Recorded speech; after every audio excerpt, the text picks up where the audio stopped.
Hey friends, welcome back to my channel. So today I'm going to be wrapping up the last 20 books that I've read. I decided that for my wrap-ups this year, I am going to be doing wrap-up videos for every 15 to 20 books that I read because I don't read a consistent number of books every single month enough to make monthly wrap-ups. Some months I read 15 books, some months I read 3 books. So I think that doing this where I'm just gonna be wrapping up once I get to a certain number of books will be a good system for me. I'm also not going to be particularly going into every single book. I'm going to start by giving you guys some reading stats, then giving you my overview star rating of every single book, and then on my Instagram I posted a picture of all of these books and I asked you guys if you had any questions that you wanted me to answer about specific books. So I think as I'm going through them I will be answering those questions and kind of talking about my general thoughts on a lot of them. You'll see as we're going how this is going to work. Starting off with my statistics, the age range of these books, 16 of them were adult books, 2 were YA books, and 2 were middle grade. I feel like this was the most broad the age range is gonna be because I do primarily read adult books, but there were some YA and middle grades that snuck in there. For genre breakdown, 11 of them were fantasy. I'm very much in a fantasy mood. I've been saying this over and over and over. Fantasy was the top genre that I read. 1 of them was sci-fi. I only read 1 romance. 3 were thriller or mysteries. 1 was a literary fiction, and 3 were horror. Looking at authors that I've already read from before versus new to me authors, 6 of them were new to me authors, and 14 of them were from authors that I've already read before. The longest book that I read was Jade City by Fonda Lee. This is 498 pages. And the shortest book that I read was The 6 Deaths of the Saint by Alex E. Harrow, which was a very short 30-page novella. The highest rated book I read was Heartless by Elsie Silver. This has a 4.44 average rating. And the lowest rated book that I read was Tread of Angels by Rebecca Roanhorse. This has a 3.51 average rating. The most popular book that I read was Ninth House by Leigh Bardugo. And the least popular book that I read is The World Gives Way by Marissa Levian. Now I'm just gonna quickly run through my ratings of all of the books, starting from the lowest rating going to the highest. Starting with my only DNF, which was What Lies in the Woods by Kate Alice Marshall. If I had finished this, I probably would have given it 2 stars, but I just DNF'd it. And then 6 Deaths of the Saint by Alex E. Harrow, I didn't rate because it was only 30 pages. But I guess if I was rating it, I'd give it like 3 stars. A Spindle Splintered by Alex E. Harrow, which I gave 3 stars. The Weight of Blood by Tiffany D. Jackson, and I gave this one 3.5 stars. Moon of the Crusted Snow, and I gave this one 3.5 stars. Piranesi by Susanna Clark, and I gave this one 4 stars. We Spread by Ian Reid, which I gave 4 stars. These Fleeting Shadows by Kate Alice Marshall, which I gave 4 stars. Lightfall Volumes 1 and 2, which I gave both of these 4 stars. Tread of Angels by Rebecca Roanhorse, and I gave this one 4 stars. Silver in the Wood and The Drowned Country by Emily Tesh, which I gave these 4 stars. Silver in the Wood was a reread, and I had originally given it 5 stars, but I have downgraded it to a 4 star. Still really love it, but I just don't really think they're 5 stars anymore. Heartless by Elsie Silver, which I gave 4.5 stars. Ninth House by Leigh Bardugo, which I gave 5 stars. The World Gives Way by Marissa Levian, which I gave 5 stars. Jade City by Fonda Lee, which was a reread, and I still am giving it 5 stars. Confessions by Kanae Minato, which I gave 5 stars. A Certain Hunger by Chelsea G. Summers, which was also 5 stars. Lost in the Moment and Found by Seanan McGuire, which I obviously gave 5 stars. So I ended up having 6 5 stars, which I feel like was really great. I've been reading a lot of really amazing books lately, so I'm very happy with how all of these books went for me. Let's talk about my favorites, my disappointments, and some surprises. So I think my 3 favorite books that I read are The World Gives Way, Confessions, and A Certain Hunger. These 2 books I talked about at length in my Reading Booktuber's Favorite Books of 2022 video, so I will link that if you want like very in-depth thoughts about these, but these are like 2 of my new all-time favorite books. I have not stopped thinking about them since I read them, but the first book that I actually read this year was The World Gives Way. I read this for a vlog that you should be seeing soon. I wanted it to be up before this wrap up, but I don't think that's gonna happen. But this book was so amazing, and as you saw earlier, this is the least popular book that I read. I feel like this book is such a hidden gem. If you like Emily St. John Mandel, specifically Station 11, if you like that style of sci-fi, then I think you will really, really love this. This is about a colony who are traveling for centuries on a spaceship to another planet that is going to be habitable for them, but they've been in this spaceship that was crafted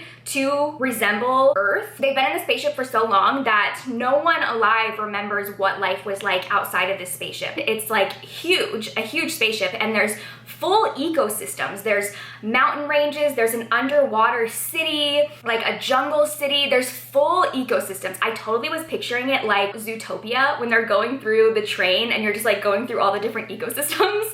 What ends up happening is the ship is breaking down and it's kind of end of world event, and you're following a bunch of different characters navigating this new end of world event. And the writing style really felt like Emily St. John Mandel, and I loved it so much. So this was definitely one of my favorites. For my disappointment, my main disappointment is What Lies in the Woods by Kate Alice Marshall. You guys know I love Kate Alice Marshall so much.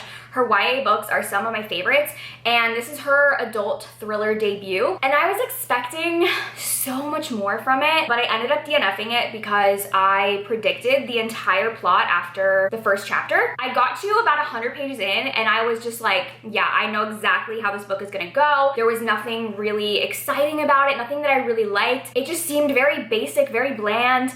And the thing that I love about Kate Alice Marshall's writing is that she is so bonkers and crazy, and the plot, like her plots are just insane to the point where they're so hard to explain to people. And this was just so basic and boring, and I'm so disappointed by it. And then my biggest surprise is Ninth House by Leigh Bardugo. This was my Patreon book club book for January. I gave this 5 stars. I loved this. This book is gonna be like my new personality. I felt like I could have gone either way with this book. My history with dark academia books is that I always give them either 5 stars or 1 star. I don't think there's a single dark academia book that I gave any other type of rating, so I either love them or hate them. And I was just so surprised by how much I loved this. I think it also helped that I was reading this with my patrons, and there were some very hardcore Ninth House fans in there that just really improved my experience reading this book and made me so excited while I was reading it. So yeah, this was definitely a big surprise.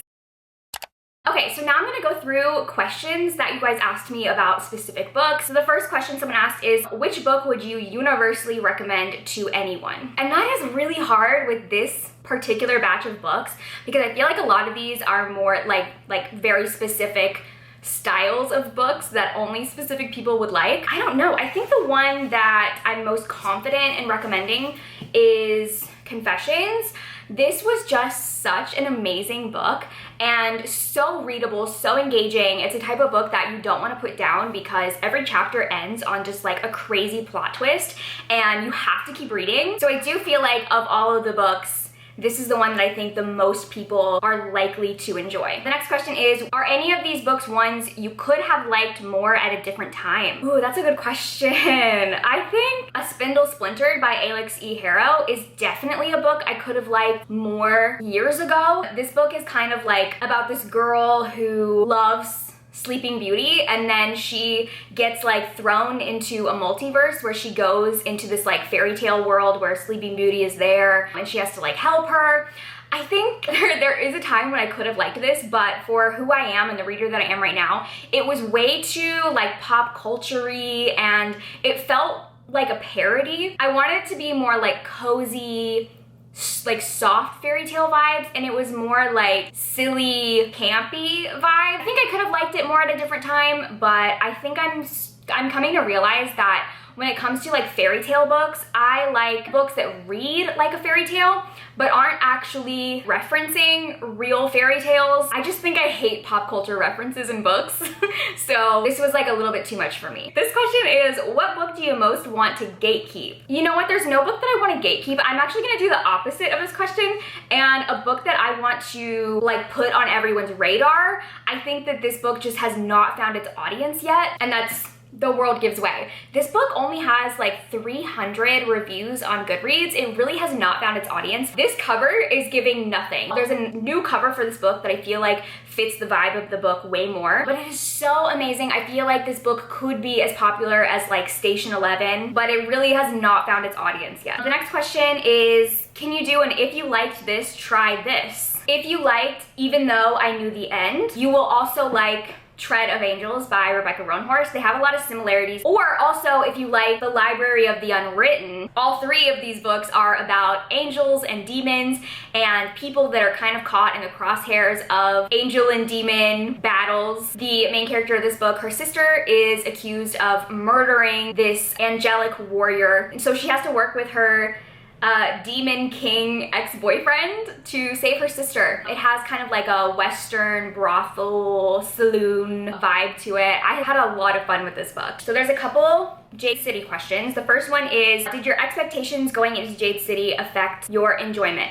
So this was a reread. I originally read this in 2017 or 2018, and I think that I gave it 4.5 stars and then upped it to 5 stars when I read it. I really, really loved it. Going into it this time, obviously like my expectations were higher because I had enjoyed it at one time. So I think if I was reading this for the first time now, I would give it a 4-star instead of a 5-star because I don't think this is particularly the kind of fantasy that I gravitate towards anymore. I like softer, cozier, lighter fantasies, and this is not that. But I do love this so much because of the characters, which I have another question on who's my favorite character in Jade City, and that is hands down Hilo. He is chaotic.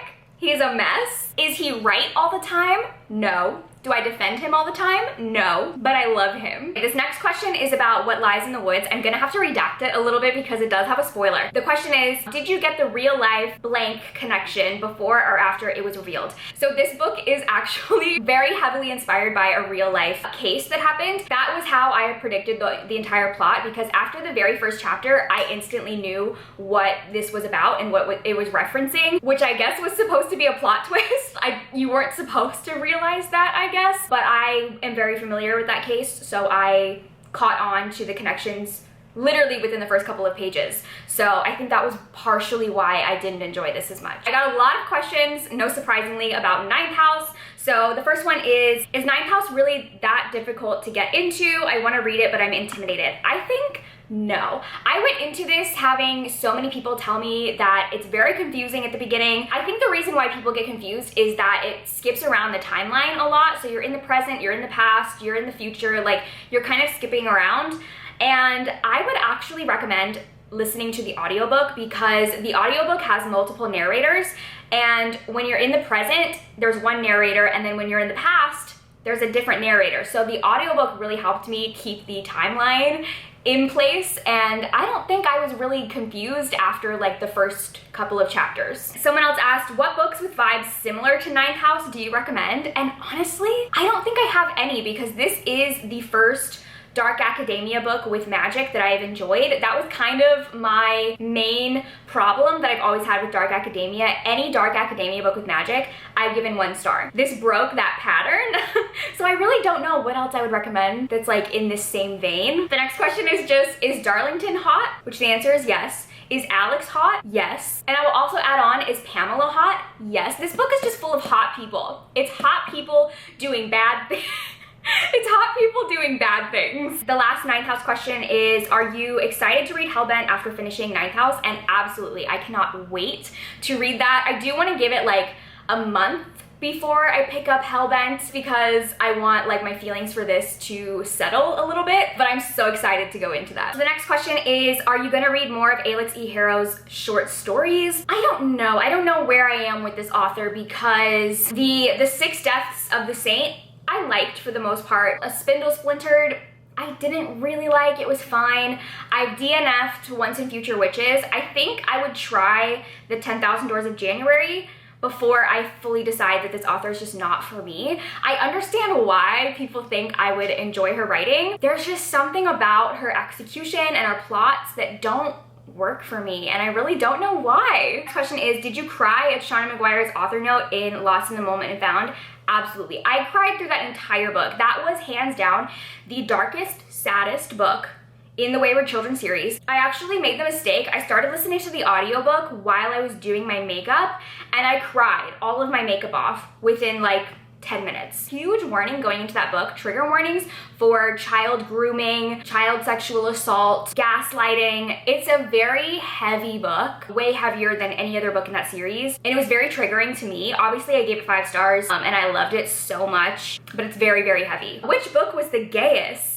Ooh, let me think. What book was the gayest? I think the gayest book would definitely have to be Silver in the Wood and The Drowned Country. These are fantasy novellas with a very sweet and adorable male-male romance that actually really reminded me of episode 3 of The Last of Us. If you've watched that show, you know exactly what episode I'm talking about. If you want a book that has that same exact character dynamic and vibe, it is this. It is Silver in the Wood. I just watched that episode when I had decided to reread this, and I could not help but picture those characters as the characters in here, and it just made it so much fun. But yeah, they're very gay. So that is everything that I'm going to get to in this wrap up. I hope you guys like this style of wrap up. Definitely make sure you're following me on Instagram, because every time I do these, I am gonna post on my Instagram story to collect questions from you guys. So if you want to be able to ask questions about any of these books, you're gonna need to follow me on Instagram. But yeah, this was such a great selection of books. So many favorites, so many amazing ones. Thank you guys for watching, and I will see you in my next video. Bye!